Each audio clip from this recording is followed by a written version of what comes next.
제가 빌립보서 1장 20절부터 26절까지 말씀을 읽어드릴 때 성령님께서 주시는 하나님의 음성으로 듣는 은혜가 있기를 소원합니다. 나의 간절한 기대와 소망을 따라 아무 일에든지 부끄러워하지 아니하고 지금도 전과 같이 온전히 담대하여 살든지 죽든지 내 몸에서 그리스도가 존귀하게 되게 하려 하나니 이는 내게 사는 것이 그리스도니 죽는 것도 유익함이라. 그러나 만일 육신으로 사는 이것이 내일의 열매일진데 무엇을 택해야 할는지 나는 알지 못하노라. 내가 그 둘 사이에 끼었으니 차라리 세상을 떠나서 그리스도와 함께 있는 것이 훨씬 좋은 일이라 그렇게 하고 싶으나 내가 육신으로 있는 것이 너희를 위하여 더 유익하리라. 내가 살 것과 너희의 믿음의 진보와 기쁨을 위하여 너희의 무리와 함께 거할 이것을 확실히 아노니 내가 다시 너희와 같이 있으므로 그리스도 예수 안에서 너희 자랑이 나로 말미암아 풍성하게 하려 함이라. 아멘. 이 코로나 질병이 너무 오랫동안 이렇게 지속되니까 참 특히 우리 또 나이 들은 사람은 또 밖에 나갈 기회가 더 없죠. 그러니까 늘 집에 이렇게 있기 마련입니다. 그래서 많은 사람들이 뭐 우울증도 걸리고 그런 경우를 많이 당한다고 합니다. 근데 저는 우리 방에서 이제 창문을 이렇게 열고 밖을 내다보면은 그 아파트가 아주 그 주위에 없어요. 저 멀리 보이고 왼쪽으로 이제 그 언덕에는 이 칼빈 신학교가 있습니다. 그래서 그 예배실이 이렇게 보이기도 하고 그 산 밑에는 또 기도실이 있어서 찬양 소리가 날 때도 있고 또 기도 소리를 듣게 됩니다. 근데 그 밑에 바로 밑에는 그 칼빈 교회가 있는데 그 예배당이 그 지붕이 빨간 벽돌색으로 이렇게 했는데 얼마나 아름다운지 모릅니다.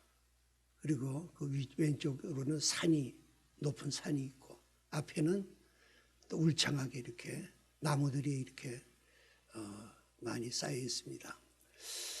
그런 걸 바라보면서 얼마 전까지만 해도 그 나무들을 바라볼 때 좀 앙상한 가지만 남고 꼭 죽은 것 같았어요, 다. 그런데 어느덧 이 봄의 소식과 함께 이렇게 파릇파릇 이렇게 싹이 돋아나더니 하루하루 틀려져요. 벌써 이렇게 푸르름이 짙어지고 요새 이제 뭐 벚꽃이 그렇게 피었는데 얼마나 아름다운지 모릅니다. 그래서 참 하나님이 지으신 그 아름다운 그 창조물을 보면서 얼마나 감사하고 위로를 받을지 모릅니다. 뭐 이런 거는 뭐 믿지 않는 사람들도 그런 걸 다 이렇게 위로를 받지만은 또 우리 믿는 사람은 그 하나님께서 이 창조물을 통해서 계시해 주기 때문에 저 나름대로 이렇게 깨닫게 하는 거는 저 나무들도 여러분 나무들이 생명이 있기 때문에 그 무시하면 안 됩니다. 많은 분들이 식물학자들이 그 나무에 물을 줄 때 막 저주하고 이렇게 막 나쁜 이야기를 하고 물을 주면은 그 나무가 자라다가 죽는다고 그러죠. 저는 이제 우리 교회 그 교육관에 있는 저 나무는 거의 20년이 넘었어요. 그래서 특히 요새는 주일마다 와서 물을 주는데 꼭 기도하는 마음으로 주고 사랑한다는 말을 하면서 물을 주게 됩니다. 이거는 생명이 있기 때문에 하나님 주신 것은 저는 나무들이 정말 가을에 잎이 떨어지고 겨울에 완전히 죽은 것 같았다가 또 봄이 되니까 새 생명이 돋아나가지고 저렇게 활짝 꽃도 피고 또 푸르름을 보면서 나무들도 하나님을 찬양하는 것이 아닌가. 정말 거의 죽었던 같은 나를 이렇게 새 생명을 주신 하나님을 찬양하는 그런 모습을 이렇게 보게 됩니다. 막 찬양하는 것 같아요. 그리고 또 보면은 벚꽃 같은 거는 얼마 이렇게 화려하게 피어지지만은 은행 같은 나무는 꾸준하게 가을까지 낙엽까지 아름답게 다 보이다가 지는 걸 볼 수 있어요. 저는 그걸 보면서 저 나름대로 생각을 했습니다. 우리도 죄와 허물로 죽었던 저희들을 예수 그리스도께서 십자가에 죽으셔서 우리 죄 사해 주시고 부활하심으로 말미암아 우리에게 부활의 기쁨과 참 소망을 주셨는데, 우리가 늘 지난주에 부활절도 지켰지만은 부활의 기쁨과 소망과 감사가 정말 차고 넘치는 생활을 했는가? 이런 환경이 좀 변했다고 그래가지고 우리 침체된 삶을 살고 있지 않은가? 또 우리 주어진 사명을 잘 감당하고 있는가? 또 우리 또 나이 드신 분들은 뭐 이제 나이가 다 들었으니까 난 이제 끝났어 하고 침체된 생활하는 것이 아닌가? 저 또한 그런 삶을 또 살고 있었기 때문에 오늘 말씀을 준비하면서 그 아름다운 그 자연을 바라보면서 다시 나도 참 부활의 기쁨과 소망을 가지고 기쁨으로 어떤 환경이 오든 간에 좀 감사 기뻐하고 주어진 내 사명을 더 완수하다가 주님 품에 가서 좀 상을 받아야지, 그런 참 나름대로 이렇게 결단을 했습니다. 제가 하는 일은 이 결단이 우리가 침체된 여러분이 함께 결단하는 시간이 되기를 원합니다. 그러면서 제가 말씀을 이렇게 생각하면서 저는 뭐 사도 바울을 너무 좋아해요. 천국 가면은 사도 바울을 제일 보고 싶어요. 그래서 사도 바울의 참 그 삶이 너무나 엄청나고 훌륭하기 때문에 따라가지 못하지만은 그분이 산 그 삶을 늘 제가 이렇게 보면서 따르려고 하고 참 애쓰고 있습니다. 그래서 오늘 사도 바울이 어떤 삶을 살았는가 그렇게 생각하면서 우리들도 그런 삶이 살게 되기를 원합니다. 먼저 오늘 사도 바울은 나의 간절한 기대와 소망이 있다 그랬습니다. 간절한 기대와 소망, 그의 소망이 있다는 거죠. 이 소망이 무엇인가? 우리가 이것을 생각해 볼 필요가 있습니다. 뭐 소망이라는 건 뭐 비전이라고도 얘기하고 사명이라고도 얘기할 수 있죠. 하나님 주신 사명이 무엇인가? 아무 일에든지 부끄러우지 않은 삶을 산다. 그것이 사도 바울의 그 소망인 것입니다. 이 부끄러움이라는 것은 왜 옵니까? 부끄러움 수치는 죄로부터 오는 거죠.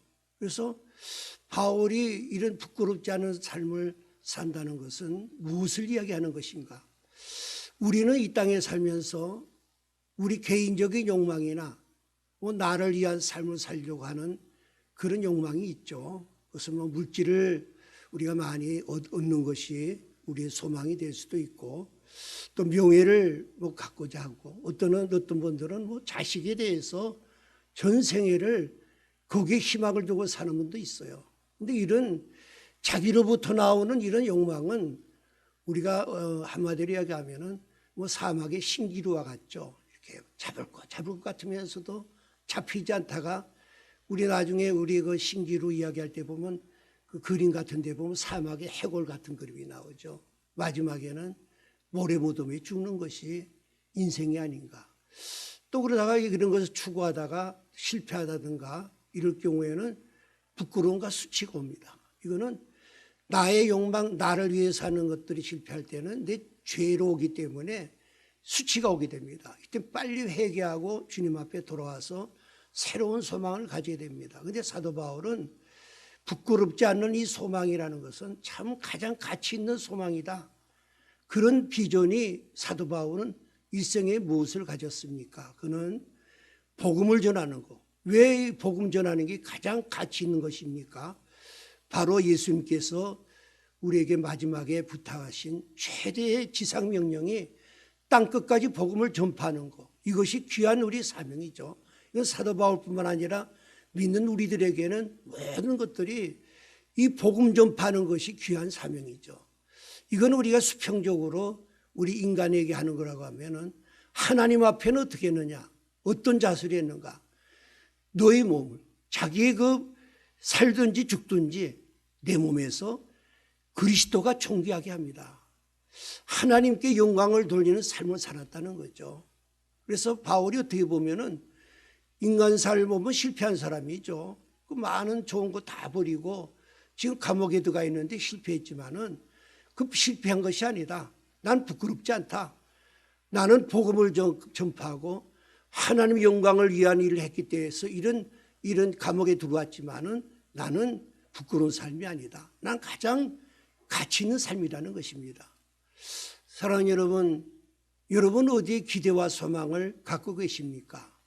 정말 우리 요새 부동산 문제로 인해 가지고 거기서 여러 가지 시비가 갈등되면서 거기에 우리가 믿음이 오락가락, 체온기가 오르내리면 우리 마음이 변하듯이 그런 신앙이 아닙니까? 또 자식 문제 때문에 그렇습니까? 오늘 우리는 정말 가장 가치 있는 삶은 복음을 전파하는 거.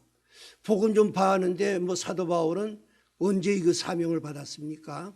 사도 바울도 사실은 그 한 30세 때 다메섹 도상에서 부활하신 예수님을 만난 후에 BC와 AD가 갈라지면서 그전에는 사도 바울도 자기가 추구하는 거는 명예, 또 학문, 철학 이거를 추구하면서 출세하려고 그렇게 했었지만은 부활하신 예수 그리스도를 다메섹에 만나서 예수님으로부터 너는 이방인의 사도라는 그런 너는 부르심을 받았다는 음성을 듣고 그때부터 사도 바울은 나는 이방인에게 복음을 전파하는 것, 전 세계에 복음을 전파하는 것이 하나님이 나에 주신 소명이라는 것을 확신을 갖게 되죠. 그러면서 그는 끊임없이 그때부터 계속해서 이 감옥에 갇힐 때까지 변함없다고 그랬습니다. 오늘 보면은 그 전과 같이 지금도 전과 같다.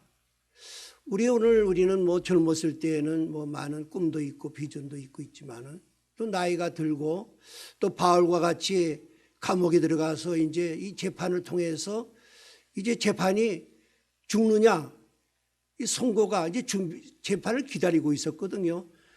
재판장이 사형하면 죽는 거죠. 그때 또 사느냐 이런 기로에 또 이제는 나이가 이제 60이 다 돼가지고 끝날 나이 아닙니까? 그런 가운데도 사도 바울은 끊임없이 그때나 지금이나 똑같다. 내가 기대하고 소망하는 거는 똑같다. 그거는 복음을 전파하는 것이고 내 몸으로 그리스도를 존귀케 하는 것이다 그랬습니다. 이 바울의 일생을 저는 이렇게 간단하게 늘 이렇게 말씀드리지만은 30살 때 이 다메섹에서 만나가지고 한 10년 동안은 종족이 없죠. 그냥 그 고독한 훈련 기간을 통해서 한 40부터 이제 선교행을 떠납니다. 안디옥 교회에서 파송받아가지고 1차, 2차, 3차 선교행을 다 끝내고 많은 교회를 세우고 잘 교회가 성장되고 아주 만족한 그런 나이입니다. 그러니까 그저 한 50 정도 이렇게 된 나이죠. 우리 같으면은 이제 목회도 다 성공하고 끝났으니까 좀 쉬어야 되겠다. 그렇게 생각하지만은 바울은 그 다메섹의 하나님과의 그 부르심의 약속대로 정말 내가 세계 끝까지 복음을 전파해야 되겠다.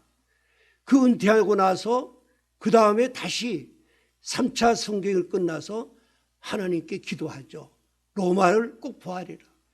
로마에 꼭 복음을 전하겠다는 간절한 그의 비전을 하나님이 응답해 주죠. 그래, 네가 로마에 가야 하리라.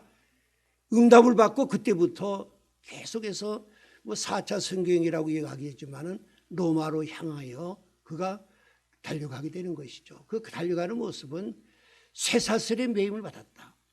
묶여서 갔죠. 죄수로.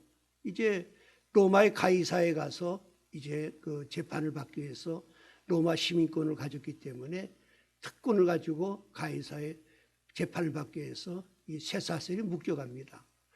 근데 바울이 참 훌륭한 점은 그런 가운데도 이 옥중에서도요, 살든지 죽든지 살아있을 때나 죽든지 죽을 때든지 최선을 다했다는 걸 볼 수 있습니다.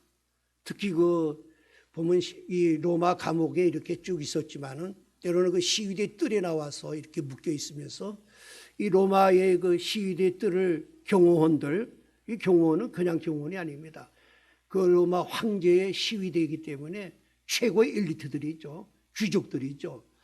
이 귀족들이 이제 9,000명이 900명씩 10개조가 교대로 해서 바울의 쇠사슬과 묶여서 있으면서 바울의 모습을 보게 됩니다.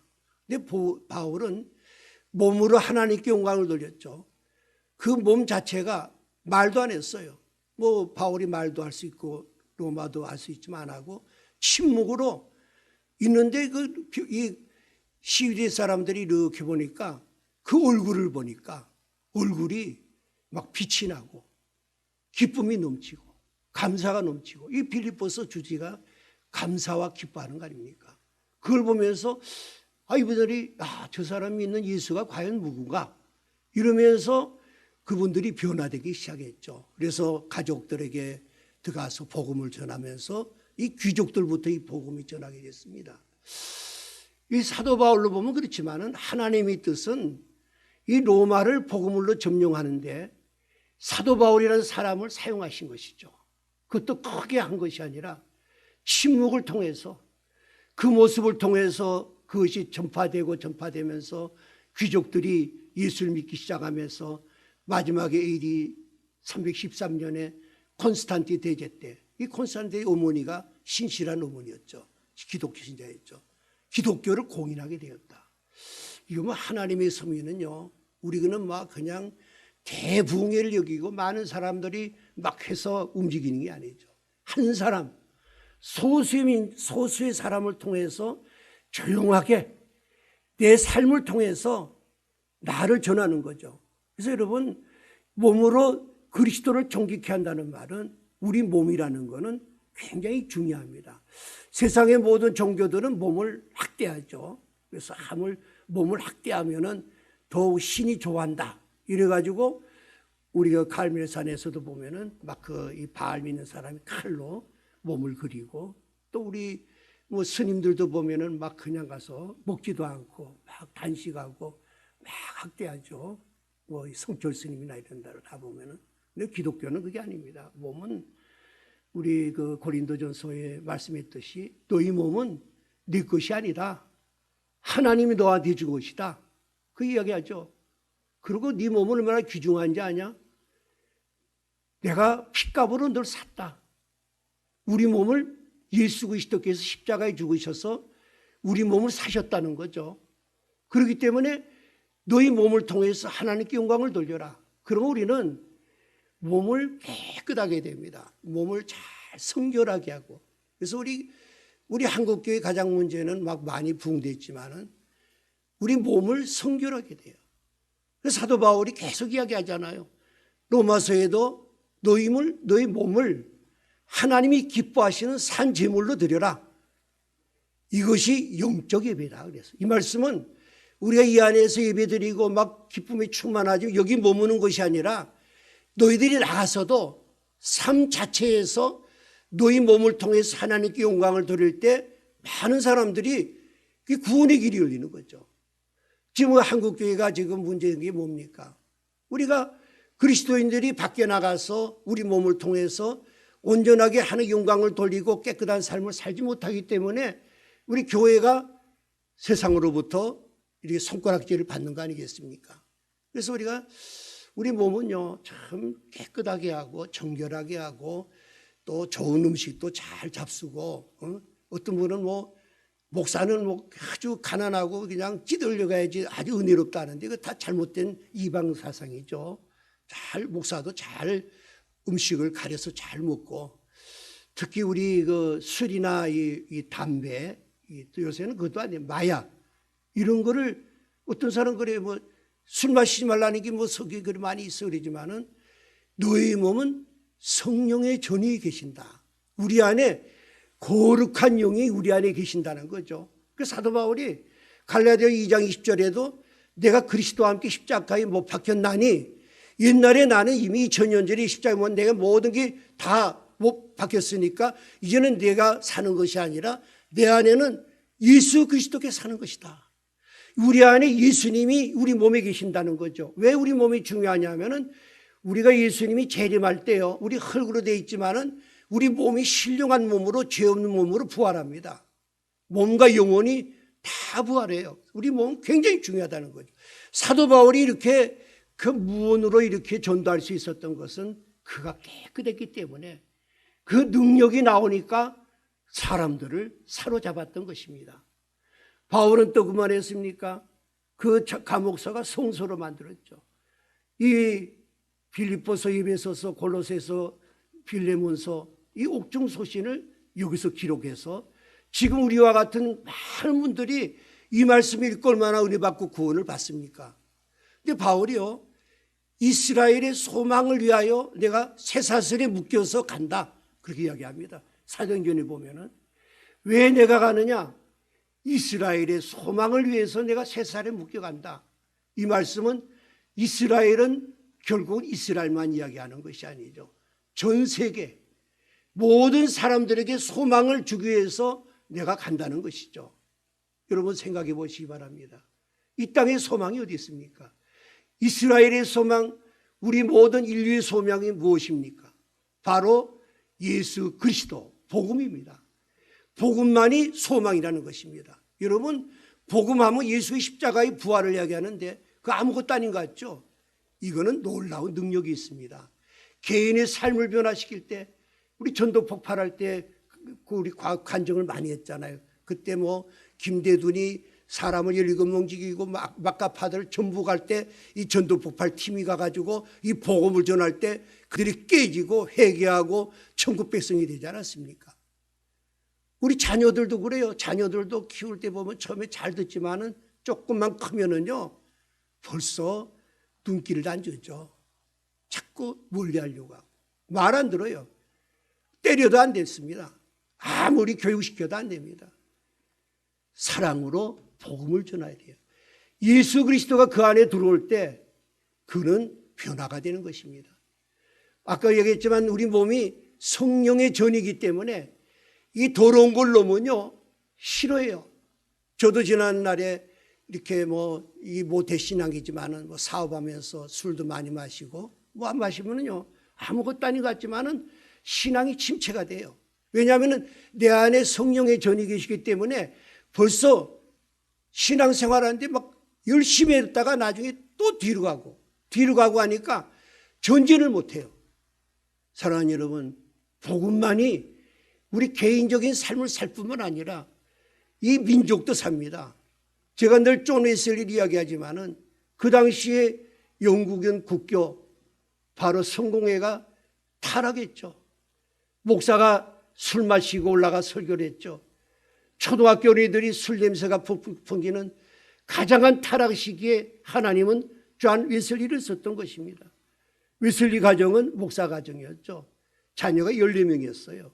엄마가 수잔나가 학교 보내기 힘드니까 큰아들한테 헬라어 가르치면은 고담아들한테 가르치고 그래서 쭉 내려가서 가르쳤어요. 그 가정교육이 이 가정에서 옥스퍼드 대학에 두 아들이 가게 됩니다.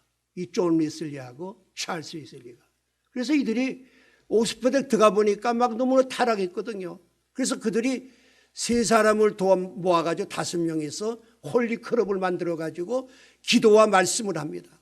그들이 못하면은 우리 예수님을 믿는다. 또한 예수와 함께 산다. 이러면서 깨끗한 삶을 사니까 사람들이 야, 너 놀 때인데 너 돌아간 거 아니야? 쟤들은 저 홀리클럽이야. 성스러운 무리들이야. 근데 듣고 보니까 좋으니까 그래 좋아. 홀리클럽 만들었죠. 이 홀리클럽을 통해서 영국이 변화가 됐던 것입니다. 썩어져 넘어질 이 영국을 살린 것은 바로 이들을 통해서 역사했던 것입니다. 그 웨슬리가 한 이야기했죠.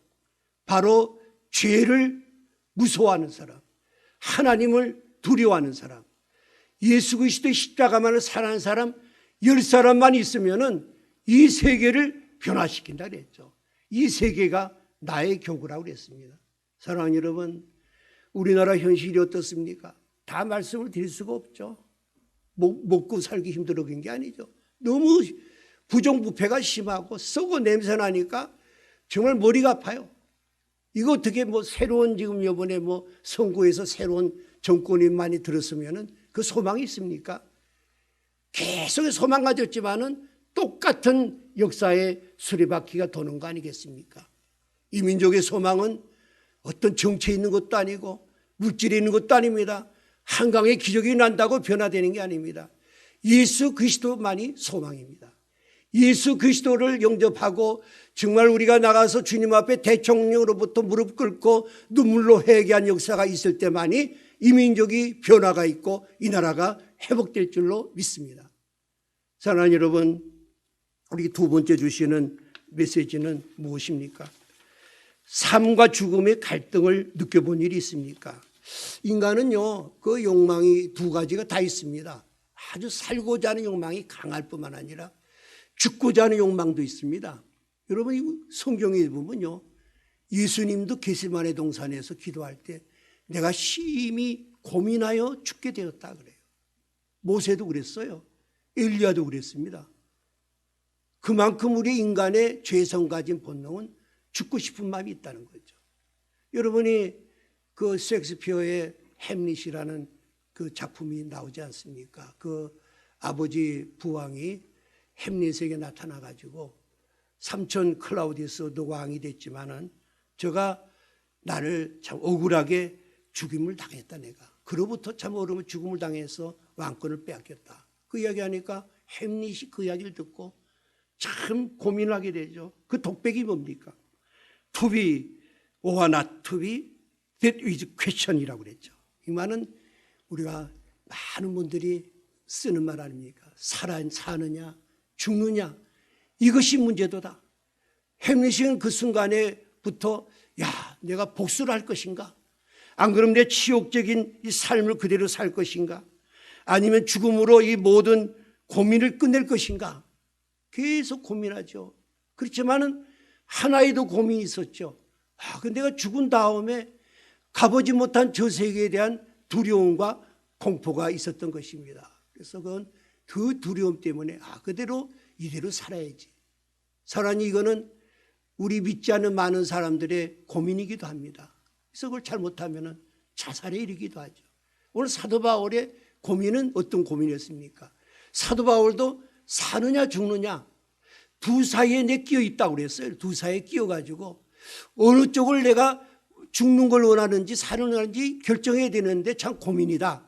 그러면서 첫 번째는 내가 죽는 게 더 좋다. 그렇게 이야기합니다. 이 세상 떠나가 죽어서 예수 그리스도와 함께 있는 것이 더 좋다. 그렇게 사도 바울은 이야기합니다. 왜 그러면 죽음이 믿는 자에게는 유익이 되느냐? 죄로부터 우리에게 자유를 줍니다. 이 죄는 사망을, 믿지 않는 사람은 사망, 죽음을 가져왔죠. 죄 때문에 죽음이 왔는데 우리 예수 믿지 않는 사람들도 다 이야기해 보면요, 죽음에 대해 두려워합니다. 요새 우리 친구들 만나면 그저 그런 이야기예요. 뭐 먹으면 좋다, 무슨 병이 어떻고 어디 의사 가지고 그 이야기만. 이것만 하면 내가 죽음 후에 이 죄로부터 형벌과 지옥이라는 그 눈에 보이지 않는 영적으로 느끼기 때문에 막 두려워합니다. 그러나 그리스도인들은 바로 여기서부터 해방이 됩니다. 바로 예수 그리스도께서 사망 권세를 깨뜨리시고 부활하셨기 때문에 우리 마르다에게 뭐라고 그랬습니까? 나는 부활이요 생명이니 나를 믿는 자는 죽어도 살겠고 살아서 믿는 자는 영원히 죽지 아니하리라. 네가 이걸 믿느냐 하니까 마르다가 그렇습니다. 아멘. 주는 그리스도시요 세상에 오신 하나님의 아들임을 믿습니다. 사랑하는 여러분, 이 말씀은 제가 강단에서 매일 지지만은 여러분이 이 사망, 세상 사람은 사망이죠. 망하는 거죠. 지옥 가는 거죠. 여기서 또 해방되는 건 어려운 것이 아닙니다. 이 시간에도 예수께서 부활하신 그 부활을 믿으면은 여러분이 부활하시고 예수 그리스도 나의 구주가 되어서 십자가에 내 죄를 사해 주셨다는 그 믿음을 가지면은 이 두 가지만 아멘 하면은 여러분은 이 사망에서부터 자유함을 얻게 되는 것입니다. 죄는 또한 이 땅에 살면서도 우리에게 고통을 줍니다. 그 석가모니도 생로병사라고 그러죠. 태어날 때도 어렵고 또 나이 들어가지고 참 우리가 나이 드는 사람 보면 참 특히 그 많은 범민들이 많죠. 여러 가지 걱정, 근심, 염려 이 계속 쌓여 있어요. 또 그거는 괜찮아요. 이 나이 들면은 특히 육체적인 질병 이게 전부 신음소리에 보면 그 만나면 전부 끙끙거려요. 아프다는 거예요. 양사방이 다 아프다는 거예요. 이건 뭐 돈으로도 못 고치고 의술로도 못 고쳐요. 죄로부터 오는 건데 이런 고통이 있는데 이거는 뭘 이야기합니까? 바로 여기서부터 자유함을 줬죠. 우리 주 안에 죽는 자는 복이 있다 그러면서 너희가 그 하늘나라 가서 수고가 쉰다. 죽고 나서 우리 하늘나라 가면은 이런 고통이 없어지죠. 여기부터 자유가 있습니다. 또 하나 우리에게는 죄로부터 오는 자유는 끊임없이 세상 사람들은 죄를 먹고 마셔도요 막 즐겨요. 아주 더 향락을 즐기려고 하고 더 놀려고 하죠. 죽기 전에 더 놀자 하지만은 우리 그리스도께서 우리 가운데 들어오시면은 어떻게 하면 바르게 살까? 예수님 모습대로 살까? 이 성화죠. 그 성화 과정이요 어렵습니다. 목사라고 그래서 사탄 유혹 없는 거 아닙니다. 누구에게나 우리 죽는 순간까지 계속해서 마귀는 죄를 유혹을 하죠. 그 사도 바울이 얼마나 신앙 경지가 깊었을 때 그 고백 보면은 오라 나는 공고한 사람이로다. 이 사망의 몸에서 누가 나를 건져내랴. 참 한편에서는 좀 선하게 살려고 하는데 한편에서는 자꾸 죄 지려고 하니까 그냥 싸우면서 그 갈등 속에서 고민한 내용을 여러분이 또 이런 고민 안 해보는 사람은 그 죽은 심령이에요. 예수 그리스도께서 들어오면 이 고민이 있습니다. 그러나 우리가 이 죽음을 통해서 우리가 그것으로부터 완전한 자유함을 얻게 되고 기쁨을 얻게 되는 것이죠. 이건 적극 소극적이지만은 바울은 이거를 떠나가지고 적극적인 걸 가졌습니다. 천국에 대한 소망을 가졌죠. 장착할 천국 하늘나라 천국이란 뭡니까? 하나님이 임재하는 것이죠. 우리가 이 땅에 살면서도 하나님이 임재하면 천국을 누리지만은 죽으면은 그때는 예수님이 육체를 가진 예수님과 함께 더불어서 영원히 하늘나라에 사는 거죠. 저는 우리 홍 목사가 이렇게 여행하면서 그래요. 너무나 아름다워요 우리나라도. 근데 천국은 얼마나 아름다울까? 하늘나라는 얼마나 아름다울까? 이거 비유하게 되겠어요? 뭐 계시록이랑 이래 나온 거 보면은 뭐 그렇게 그저 기와 요초가 만발하고 또 물도 생명수로 마시고 또 생명나무 과일이 다달이 12가지 과일을 먹고 또 천군 천사가 수종을 하고 또 머리에는 황금 면류관을 쓰고 예수 그리스도와 더불어 가지고 수종 같은 길을 걷고 또 이런 그런 모습을 보여줄 때 우리 생각하면은 사도 바울 같이 나 빨리 죽어가지고 세상 떠나서 예수님하고 살고 싶어 하는 마음이 있다는 것입니다. 사랑하는 이런 이 믿음을 가지시기 바랍니다.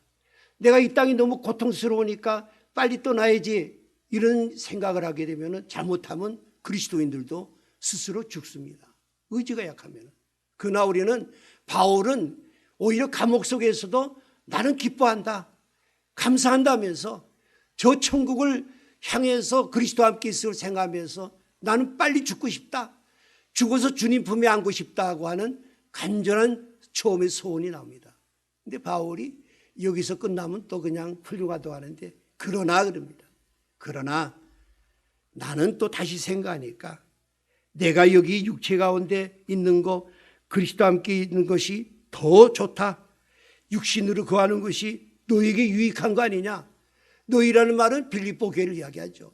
내가 좀 잠시 살면서 너희가 있는 것이 너에게 유익하니까 나는 내 마음에 빨리 죽어가지고 하늘나라 가고 싶지만은 내가 너희를 향한 사명감이기 때문에 나는 죽고 싶지만 죽지 않고 너희와 함께 있기를 원한다. 이것이 바울의 훌륭한 위대한 신앙 고백인 것입니다. 사랑하는 여러분, 우리도 때로는 이 세상에 참 육신적인 질병이나 여러 가지 문제로 인해 가지고 참 죽고 싶을 때가 있습니다. 그럴 때 우리는 빨리 하늘나라 가고 싶다, 어렵기 때문에 가는 것이 아니라 하늘나라의 참 기쁨과 소망, 그걸 바라면서 가고자 하는 그런 믿음을, 바울 같은 믿음을 가지시기 바랍니다. 이 믿음이 있으면은 세상에서 어려움을 이길 수가 있어요. 그러면서 바울이 그와 같은 결단하고 기도할 때 하나님이 응답해 주죠. 내가 살 것, 너희 믿음의 진보와 기쁨을 위해서 너희 함께 거할 것을 확실히 안다. 내가 살 걸 확실히 안다는 거죠. 왜? 바울이 기도하는 중에 성령의 내적 음성을 통해서 너는 산다. 너 할 일이 있으니까 너희 감옥에 나간다. 하나님의 음성을 들었던 것입니다. 왜? 너 빌립보 교회 가서 너희 교회들이 믿음이 좀 자라고 너희들이 기뻐하는 모습을 보기 위해서 나는 살 것이 확실히 안다. 그랬습니다. 사랑하는 여러분, 이것이 오늘 제목이 사명에 있는 자는 죽지 않는다는 말씀이죠. 여러분, 이 사도 바울이 일찍이 로마도 봐야 하리라 그 사명을 가질 때 하나님이 그 쇠사슬이 묶여가지고 유라굴라 태풍을 타고 가면서 모든 사람이 다 죽었다고 그랬어요. 워낙 강풍이 부니까. 그러나 바울은 담대하게 두려워하지 말라. 하나님이 나와 함께 하신다. 이 말은 나는 하나님이 로마에 간다고 그랬으니까 나는 안 죽으니까 여러분도 죽지 않는다는 거죠. 여러분도 이 신앙을 가지시기 바랍니다. 어떻게 하면 오래 살까? 그렇게 하지 말고 여러분의 사명을 가지면은 하나님이 그 사명을 이룰 때까지 여러분을 생명을 주시고 필요한 것을 채워주시는 것입니다. 오늘 이 바울은 그토록 가고 싶은 그 천국을 포기하고 이제 이 세상에 남아서 이 빌립보 교회를 위해서 자기가 힘쓰듯이 오늘 여러분 우리도 이 교회, 여러분 교회 요새 비대면 예배 들으면서 가장 내가 어려운 게 그겁니다. 꼭 교회가 예배 드릴 필요 있나 집에서 예배 드려도 은혜로운데 그렇게 생각할 분이 계세요. 그러나 교회는 예배만 드리는 것이 아니죠. 교회라는 의미는 두 가지가 있죠. 가르칠 교자, 하나님의 말씀을 우리가 받고 또 하나는 교제할 교자입니다. 코이노니아, 굉장히 코이노니아가 중요합니다. 성도 간에 이런 교제하는 게 굉장히 중요해요. 사도 바울은 한마디로 중국에 죽어가지고 하나님 예수 그리스도와 함께 천국에서 영원히 교제하는 게 내가 더 바람직하지만은 한편으로는 내가 잠시 살아서라도 이 빌립보 교인들과 함께 내가 교제하는 거 더 중요하다. 그게 더 유익하기 때문에 하나님께 기도했던 것입니다. 여러분 교회를 사랑하시기 바랍니다. 우리 바울이 얼마나 교회를 사랑했습니까? 고린도후서 11장에 보면 자기 고난을 쭉 이야기하다가 마지막에 합니다. 아직도 날마다 내 속에 눌려있는 일이 있는데 항상 눌려있는 일이 있는데 그게 뭐냐면은 모든 교회를 위하여 염려하는 것이라. 그 바울이 개척한 그 교회들을 향해서 감옥에 있어라 어디 있어나 그냥 염려했다는 거죠. 여러분 염려는 나쁘다고 하지만은 이 좋은 염려입니다. 여러분 교회를 왜 염려하십니까? 교회 재정이 어떤가? 우리 교회 성도들이 어떤가? 목사님은 어떤가? 염려하십니까? 일주일 내내 생각 안 합니까? 그렇다면 내가 병든 겁니다. 교회는 예수 그리스도께서 피로 값주고 그 생명을 주고 우리에게 주신 선물이 교회입니다. 이 교회를 사랑하시기 바랍니다. 이 교회를 통해서 예배만 드리는 것이 아닙니다. 성찬 예식 있죠. 굉장히 중요합니다. 또 하나 우리가 또 우리 세례식 있죠. 새로운 일꾼을 세우죠. 더 나가서 사명 선교하는 일 이런 모든 것들이 교회를 통해서 하시기 때문에 여러분 교회를 사랑하시고 교회를 위해서 눈물로 기도하시기 바랍니다. 저는 우리 어머님이 이제 102살인데 사실 가면은 안 아픈 데가 없대요. 온몸이 다 쑤시고 약도 안 들어요. 혼자 생각해요. 왜 하나님이 본인도 그래요. 하나님이 왜 빨리 날 안 데려간지 모르겠다고. 참 인간이 오래 사는 게 복인가 이렇게 생각할 때도 있어요. 저렇게 살면 뭐하나. 그러나 이 말씀 묵상하면서 깨달은 것이 어머니는요 그저 전화만 하면은 교회가 어떠냐 재정이 어떠냐 또 이름을 다 알아야 애들이 이름까지 다 어디 학교 갔냐 매일 기도하니까 그래서 어머니가 사명이 있으니까 저 생명 인정해 주시는구나 그걸 깨달았습니다. 여러분 우리가 여러분의 믿음의 진보 믿음이 자라야 됩니다. 그것도 기쁨을 느껴야 됩니다. 왜 못 느낍니까? 믿음이 왜 안 자라는지 알아요? 하나님 말씀을 잘 안 들어서 그래요. 설교 조금 길으면 안 듣고 성경 안 읽고 하면은요, 백날 다녀 신앙이 자라지 않습니다. 우리 갈라디아서 6장 6절에 보면은 말씀을 가르침을 받는 자는 말씀을 가르치는 자와 모든 좋은 것을 함께하라. 이 사도 바울이나 우리 같이 목사는 말씀을 전하는 자죠. 가르치는 자죠. 그러면은 우리는 여러분에게 교제할 때 말씀을 전하는 걸 통해 교제하면은 여러분은 또 우리 목사님에게 내가 좋은 것을 뭘 해드릴까? 마음으로도 하지만은 때로는 물질로도 봉사 섬기고 잘 섬길 때 그런 분들은요 반드시 교회 신앙이 성장하고 교회 기쁨을 얻습니다. 매일 교회 비판하고 목사 비판하는 사람은요 잘하지 못하고 한 교회에 오래 있지 못해요. 또 가고 왔다 갔다 해요. 여러분, 우리 한생명교회는 우리 좋은 교육자, 복음 전하는 교육자입니다. 여러분이 잘 대우하고. 저는 참 새벽기도 우리 임해동에 있을 때는 많이 모였죠. 다 동네 분들이 많아요. 얼마나 사랑을 받은지 몰라요. 권사님들이. 연세부터 분이 그냥 그때 제가 좀 젊었을 때인데 아침에 이렇게 그 목양실 가면 뭐 계란도 갖다 주고 뭐 여러분이 뭐 좋은 걸 한다고 그래서 뭐 돈을 막 주고 그런 게 아니죠. 정말 우리 정성스럽게 하면은요 참 신앙이 자랍니다. 말씀을 잘 듣게 되죠. 목사를 부정하게 되면 말씀을 안 듣죠. 선입감을 닦아주고 저 목사는 저래 그러면은 절대 은혜 못 받습니다. 다 내려놓고 들으면은 여러분 특히 이 복이 어디서 옵니까? 여호와께서 시온에서 내게 복을 주실 것이다. 하나님은 복을 주는데 교회를 통해 줍니다. 교회를 통해 줘요. 여러분이 교회를 잘 섬기면요 교회를 통해서 복이 옵니다.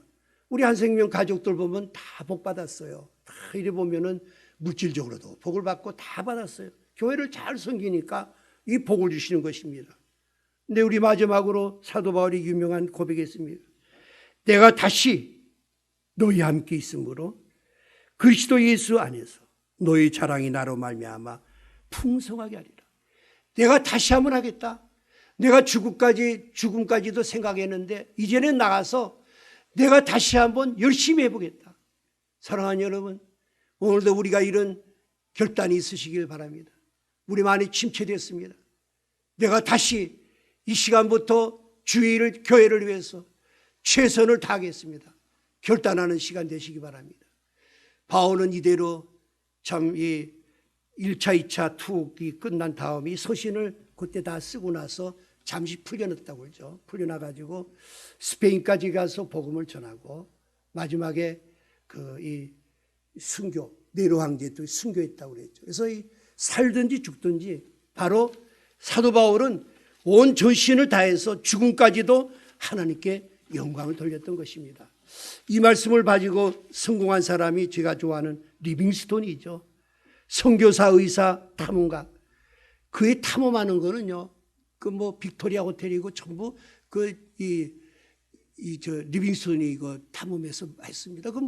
아프리카 오지니까 폭포가 어딘지도 모르죠. 왜냐하면은 복음의 길을 열기 위해서 탐험가를 했죠. 그러다 보니까 이 영국 본부에서 이 사람 탐험만 하니까 이제는 지원 끊겠다 끊어버렸어요. 그러니까 그래 낙심하지 않고 기도하는 가운데 그 왕의 지지락해서 후원해가지고 다시 아프리카로 복음 전파로 가서 가는 곳마다 교회를 세우고 또 흑인을 또 이렇게 노예 해방을 시키는데 노력을 했죠. 그 아내가 말라리아 걸려가지고 죽은 뒤에 혼자서 선교 사역을 계속하면서 자주 병에 걸리고 또 이렇게 점점 기적이 세어냈죠. 정말 아프리카 하면 식인종이 있고 사나운 맹수, 악독한 기후, 밀림지대 친구들이 와가지고 그 위험한데 좀 잘만 죽으니까 빨리 돌아가자. 그때 리빙스톤이 한 말이 이 말입니다. 이 바울이 내가 살 것과 너와 함께 있을 것을 확신한다는 이 말씀을 생각해가지고 주의 백성은 사명이 다하기 전에 죽지 않습니다. 여기 철저한 이 사도 바울은 이 사명을 가졌습니다. 이 리빙스톤이 가졌습니다. 그래서 그는 영광과 명성을 기다리고 영으로 돌아가지 않고 숨지는 순간까지 최선을 헌신했죠. 근데 헌신했다고 했는데 그는 이렇게 이야기해요. 나는 결코 헌신해 본 적이 없습니다. 제 생활은 헌신이라기보다 특권이라고 말하는 게 좋습니다. 우리를 위해 십자가에 달려 돌아가신 예수 그리스도의 은혜를 생각할 때 우리 헌신이라는 말을 감히 할 수가 없기 때문입니다. 그 유명한 고백이죠. 나의 왕, 나의 생명, 나의 모든 것이 되시는 주님이시여, 나는 다시 한번 내 생애를 주께 드리나이다. 참 리빙스톤의 참 훌륭한 고백입니다. 1873년 5월 1일 날 아프리카 한 작은 마을에서 병들어 세잔해진 리빙스톤은 무릎을 꿇고 기도하다가 그대로 주님의 부름을 받아서 하늘나라로 갔습니다.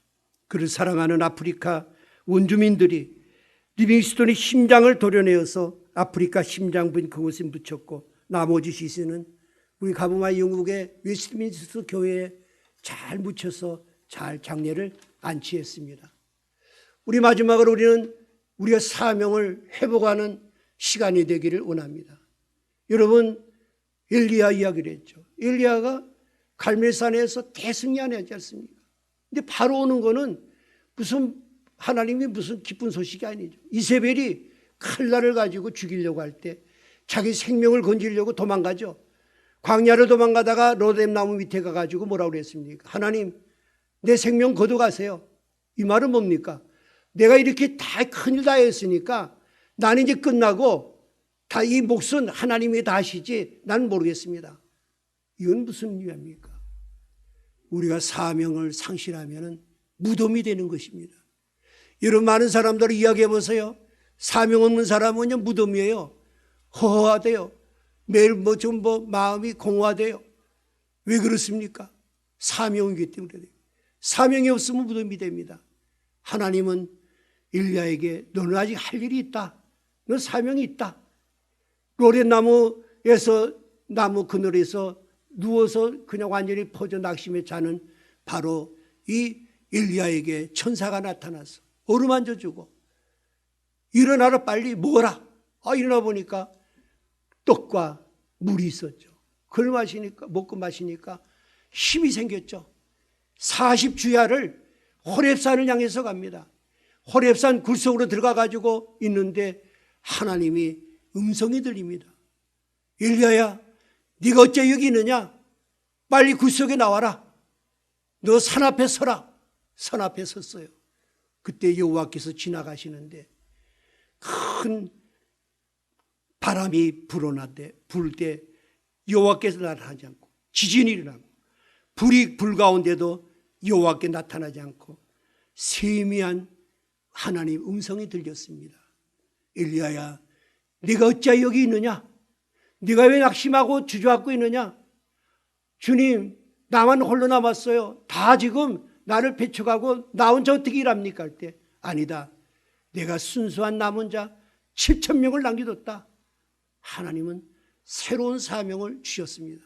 엘리야는 이 사명을 다 감당할 때 하나님이 죽음의 복을 주셨죠. 정말 그는 해월이 바람과 같이 죽음 없이 천국으로 올라갔습니다. 참 마지막도 멋있어요. 저는 이 호렙산을 이야기하고자 합니다. 이 호렙산이 어느 산입니까? 바로 모세가 그 사람을 죽이고 도망간 것이 바로 이 호렙산 기슭 쪽에서 있다가 40년 동안을 약물을 지다 하나님이 모세를 부를 때 호렙산으로 불렀습니다. 불꽃 가운데 나타나서 모세에게 새로운 사명을 줬습니다. 이민족을 애굽에서 구해서 가나안 땅으로 가라는 귀한 사명을 주셨던 것입니다. 이 모세가 그 사명을 다 감당하고 났을 때 다 감당했을 때 나이가 120살이었어요. 그때 요단강에 건너면 가나안 땅을 바라보면서 그는 기력이 쇠하지 않고 눈도 흐리지 않아 건강한 몸인데 120살 때 하나님이 그를 불러서 천국으로 데려갔습니다. 이 말씀 무엇을 의미합니까? 건강하다고 오래 사는 게 아닙니다. 사명이 다하지 못하면 하나님이 데려갑니다. 여러분 오래 살고 싶습니까? 한 번뿐인 인생입니다. 사명을 회복하시기를 바랍니다. 저는 모세가 80세였습니다. 제 나이가 이제 곧 80입니다. 저도 제2 인생을 살기 위해서 비전을 가지고 기도합니다. 하나님이 인도하시면 주님 부르실 때까지 120살까지 살겠어요. 주님 부르실 때까지 최선을 다해야 되겠다. 여러분, 우리 모두가 이런 결단이 있으시기를 바라며 사명을 회복하시기를 주의 이름으로 간절히 기원을 드립니다.